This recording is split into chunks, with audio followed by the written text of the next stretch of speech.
project is the energy efficient visual thermometer. Put one out there. So the requirements and specifications for our project. For this project, we use a mini photo cell, so a CDS photoresistor, and along with a TMP 36 temperature sensor. So what we had is we had the temperature displayed on the top line of the LCD whenever there's a high exposure to light.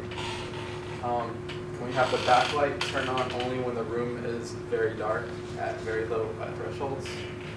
And then we also have a button that is used to switch between Fahrenheit and Celsius readings. So here's a block diagram of the system architecture, kind of laid out. The two sensors use the analog input pins on the Arduino.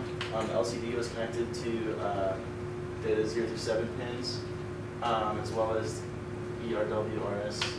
Kind of see it all laid out there. The buttons were set up to be active high with a pull down resistor, and red LED set up a resistor and is connected to one of the output pins as well. So we just basically have the red LED as our backlight. We don't actually have a backlight incorporated to our system. All right, this is our software implementation. So as you can see, the main project focuses on, it initially checks the light brightness of the sensor, of the light detector.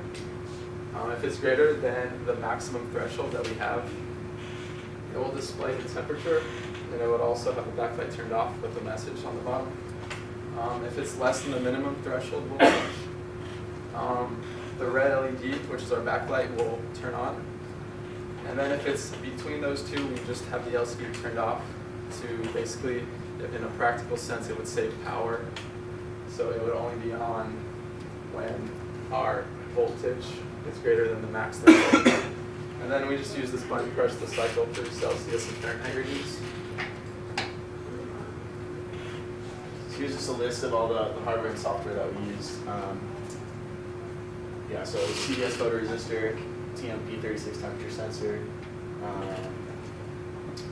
And we're going to talk about it was pretty complicated to interface the two sensors to the same ADC, because we were required to basically use two ADCs. Instead, what we did, we just muxed the same sensor after the operation. So we first call here, I'm going to go back to this slide. In our program, we're first calling this light sensor function, and in that function, it's basically detecting the light brightness.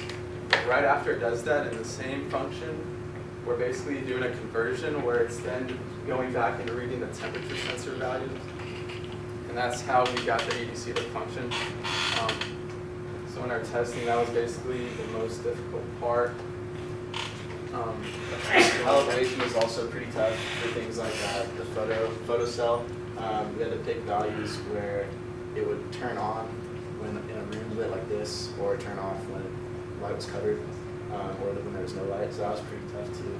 And also, so we used the temperature sensor in our last project, but we did it for basically like very basic implementation. Here we wanted to actually get exact measurements for our temperatures. And so we first started with that in our testing. Then we just tested the basic operation of our photo cell, made sure that when we covered it, it was reading the proper voltage displayed on our LCD. And then the interface of them was probably the most difficult part, because at first it was reading mixed, as I said earlier, the photo cell readings were going into the temperature of the ADC. So that was also a problem.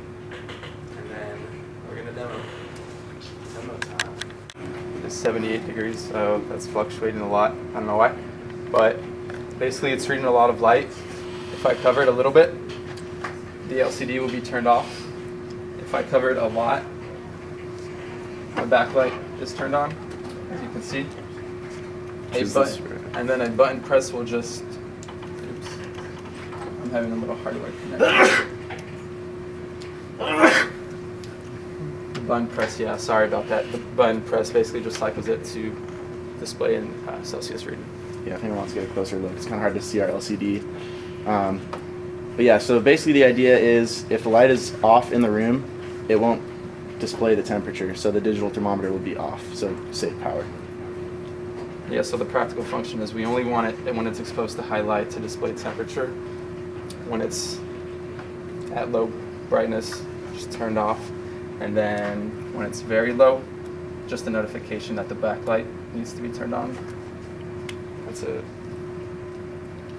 Yeah. Oh, yeah, you actually turn on the backlight. We don't. This LCD doesn't have a backlight, so we just are using this red LED to simulate what the backlight would Yeah. do. So that would indicate